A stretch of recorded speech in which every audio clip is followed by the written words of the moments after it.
Peter, tell me, why did you start the World Property Network? It really came from my experience in buying property overseas and locally as well, and how people find it very frustrating to get a lot of core information very quickly. Having flown airliners for many years in my previous career, it's given me a great opportunity to actually look at the global marketplace. And it's quite interesting that people have the same issues or the same requirements and same aspirations when buying property. And really, the most important thing for people is to, in a relatively short period of time, fast track the information they require. Where is the property? What is the value of the property? What's good location, etc., and so on. So it's really from my direct experience, and if you like, we're looking from the outside of the industry in rather than the inside of the industry out. And a lot of the historic companies have done it the other way around. So we're trying to plug a gap from the consumer's standpoint rather than an estate agent or a property developer. So it's really a troubleshooting for people who want to get into property or are looking for a property. It's really their first port of call? I'd like to think so. I mean, people all like to run to Google and put in keywords, etc., and that's okay, but the way people really want to look at it is to get what I call a fairly selfish experience online. It's a quick response. People's lives are at ridiculously high pace these days. They want to get something out of the computer very quickly and to get drilling down. And what we've done is we've designed the site to actually take them on a journey, not only from a language and currency point of view, but also from a mapping point of view. You want to know where the property is, the local area, and so on. So what is the problem that TWPN is solving? The most important thing, I think, is that everybody knows mentally their own currency. And you know what £100,000 can buy you in this country, for example. But you're looking overseas, you may not know that mentally. You may know roughly what it may be, like a euro right now is almost parity. But when you've got a succinct budget of not too much money, say for example you want a budget of £100,000 to £220,000, and you want to put that into your search criteria to decide what you can buy and where. Of course, the other obvious thing is language, and we've catered for both. So the unique aspect of TWPN is that we're catering for the language and currency requirements for someone wanting to search in the currency and language of their choice. We've also invested a lot of money in our mapping system as well. So not only do you want to look at it in your own language and currency, you also want to know where that property is. Is it on the beach or not on the beach? Is it near an airport? You want it near an airport but not on an airport. So the location is really quite critical for people to get them on that visual journey of drilling down to their requirements. And I like to think that we have looked from a consumer standpoint and giving them the opportunity to look at it again from the outside of the industry in. And I know that's what I would like, and our experience has demonstrated that that's what the public actually do want.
So that's really interesting. Tell me more about the different languages that you use on the site.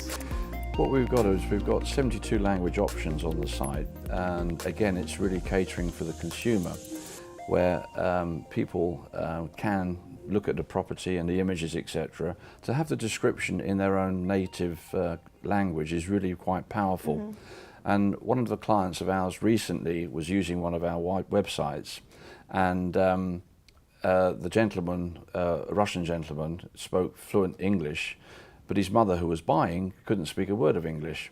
So they transferred the whole website with a click of a button to the whole language of Russian and in their own currency. And the lady, whilst they were talking to the agent concerned, loved what she read, and they ended up buying the property. Wow. So it's really consumer driven, and we're catering for what the world in today's market, 2017, actually want. So do you think that's really important to give people a sense of security and almost trust when they're buying property? I think so, yeah. And I think, again, it's a fast experience. People want to go onto a computer, extract the information as quickly as you can, and make a decision. And where we've built the site is for language and currency, so you can search. Really quite important. It's not like a currency conversion. You can actually search in your currency of your choice, and anywhere in the world. So say, for example, you're in America, the site will automatically know from the IP from which you're looking at the site in, it will convert straight away into US dollars. So that covers half the problem for people looking in America. But you could have an American person wanting to buy in India, which is a huge market for. In India, you can only buy property if you're an Indian passport holder. Now, the market is huge in North America for people who are native Indians, origins of India, wanting to buy in their home country. Sure. So we can cater for them on that, and that's really where our focus has been. So even living in another country, you can manually change to have the currency reflect where you're buying? Yes, absolutely. And that is really important. It will default to wherever you are because the IP knows where you're actually sitting geographically. But if you're sitting in America, if you want to look at the site in euros, then the whole site will completely convert with a centralized medium value of currency, and it's a live feed as well, so there's no disparity in the actual value of the currency. It's actually a live feed. Right, so the value could actually go up and down depending on exchange rates from day to day? Yes, it's on average daily rate which the traders work on in the city, which is good enough for someone getting an idea of what a property buys you for 500,000 euros in Antigua, for example.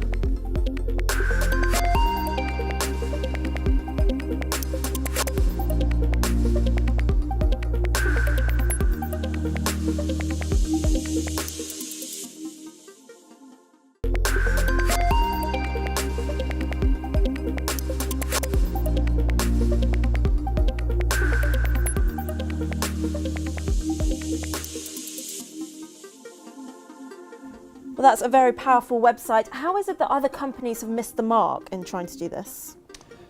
I think the property portal market started in the 1990s, a little bit like the website, the www. era. And what they haven't done is they haven't really evolved. They've got essentially a business model that promotes listing properties on their website. All they haven't catered for is detailed mapping that I've spoken about already, language and currency. So the most important thing, as far as I'm concerned, and what we've hopefully done, is we've spent literally years of research and development. I've been around the world many times, hundreds of times in my career, and I have been down to Australia, New Zealand, and doing our market research and development to actually ask the pertinent questions. What do the agents want and what do the consumers want? And I'm hoping that TWPN has brought that together to a degree. It's also quite a challenge to actually work on a global marketplace where you do have the localized companies that have a dominance within their own country, and we would like to embrace the industry, particularly the estate agents and developers, and allow them to move forward at a relatively small cost to them, but to evolve with the next generation of technology. So in a way, you're sort of lending the personal touch to a global audience. We are actually, and we really want to give the consumers a great experience and take them on a journey. Not only, let me give you an example. If you wanted to move to Australia with your family and take your business as well, where we've designed the websites, you don't actually need to leave the TWPN website. We're catering for all the associated services, the travel, the hotels, the currency, obviously finding the property, dealing with the right calibre of agents, etc. That's the ultimate goal for the ultimate service, where you're building trust within a brand and people feel confident about what you're actually delivering for them. So what really makes TWPN unique in terms of its features? Well, again, we want to take people on a journey, and people want to know where a property is. And what's really important with people looking both locally and overseas is what's in the surrounding areas. So say, for example, you've got 3 children at different age groups, primary school, secondary school and university. The site will actually be able to show you, relative to the property you may be interested in buying, where those services are and those schools are, which is really quite important for you on your decision-making process before you spend an immeasurable amount of time driving around trying to look at the ideal house. It could be the ideal house, but the wrong location for your personal needs. And our research has revealed, which is really quite interesting overseas, that the 2 biggest aspects of property trading internationally, or buying I should say internationally, actually is hospitals and the proximity of hospitals for an older age group. Sure. They want to be relatively close, not 5 hours away. And the other aspect is actually how their pets are going to be looked after with vets. So that's amazing. So we've actually included those icons on through our research. It's really quite important. And again, the buying public, I hope, will genuinely benefit from that. And I suppose that's really important, especially if people are looking at an area of the world that they might not have visited before. They might not know what the local culture is or what the local society has in terms of facilities and, like you say, hospitals, schools. Yeah, it's very true, and it's quite a daunting, and we all know it's a very stressful experience in buying, not only locally, but trying to buy overseas. And I've done this. Buying overseas is a pleasurable experience, which can become an awesome task afterwards. And the reality is that you have to buy everything again. You have to buy the furniture, the cutlery. You have to work remotely. You know, if you're using it, for example, as a second home or a holiday home, you've got all of these things to consider. And even down to getting a local mobile phone or some local help or someone to maintain your gardens or swimming pool.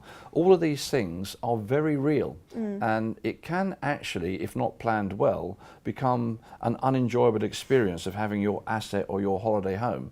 So again, we've got those services on our website to embrace the industry, to hope that they will actually be able to access this information in any country they're actually wanting to search for property in.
So can people continue to use the service after they've bought, almost like a global concierge? service? Yes, that's the plan. And what we've got on each country, we've got associated services for each country. So again, it can be quite daunting, not only just buying property, but also looking for the ancillaries that you require. Yes. Obviously, the mortgages will be catered for at the point of purchase, but also the legalities of buying. A lot of countries, for example, offer residences for buying a freehold property. Many countries do that. That could be the primary interest for someone wanting to invest. For example, in Cyprus, you can actually, if you're a Russian passport holder and origins or Chinese, buying in Cyprus will allow you to have citizenship. So those are considerations that we've looked at, but from a legal point of view, we have on the site an icon to click on for conveyancing services, tax advice as well. So if you're buying it as a holiday home and arguably as an investment as well, what are the tax implications? Are you domicile, non-domicile? What is the criteria required? All of these questions need to be asked. Getting into a love affair of buying overseas is very attractive to a lot of people. There are holiday homes where they're going to retire and spend the rest of their lives. If they don't plan it well, it can become a nightmare. And I've experienced this, and that's why we've designed the website to hopefully negate those things that possibly will happen to people. So what are your future plans for TWPN? Where do you see it going? I think the most important thing for us is to, as best we can, cater for the requirements of the industry and the consumer. They're the final arbitrator of the success of any business, no matter how good you may think it is. If they don't utilise it, then you haven't really got a business. So I'm hoping that at this stage we've actually managed to cater for what I think they need, both locally and internationally.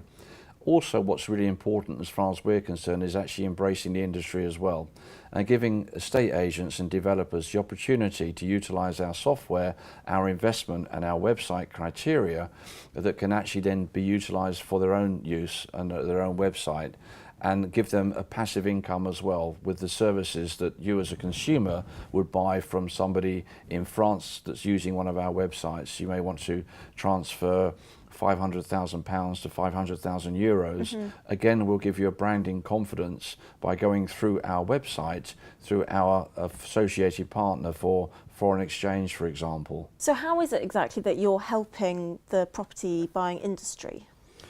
Most of the property portals around the world are driven by listing fees, and they're not cheap for the average estate agent. The average estate agent, interestingly enough, globally, has about 15 to 20 properties when they start up. Sometimes some of them stay with that amount of properties. What we want to do is to really embrace the industry and give them an opportunity to showcase their properties on an international scale, language, currency, location of the property, etc. And I think that our business model will allow them to do that. So how are you ensuring that you get sufficient coverage at a local level? Our plan is to offer franchises to countries, a country franchise. So somebody that knows their industry within their country will be able to utilise their network of contacts, estate agents, developers, and basically promoting the brand. It's quite an ambitious campaign. I am utterly convinced that there's a market for it because the industry hasn't evolved as much as they could have done within property globally. The hotel market have absolutely got it right. Look at Trivago, an outstanding website. Yeah. The travel industry have completely got it right with the airlines and the hotels and the search facilities. The property industry, for some reason, has not managed to keep up. They're like the rabbits in the lights. They simply haven't managed to catch up with the digital market and the digital era of property trading. So if we can actually allow somebody, for example, in New Zealand, that can actually utilise a franchise under licence, they can then utilise within their own marketplace, their own database of clients, and know their market and work with us on the product. Peter, thank you so much. That was Peter Mansfield from the World Property Network.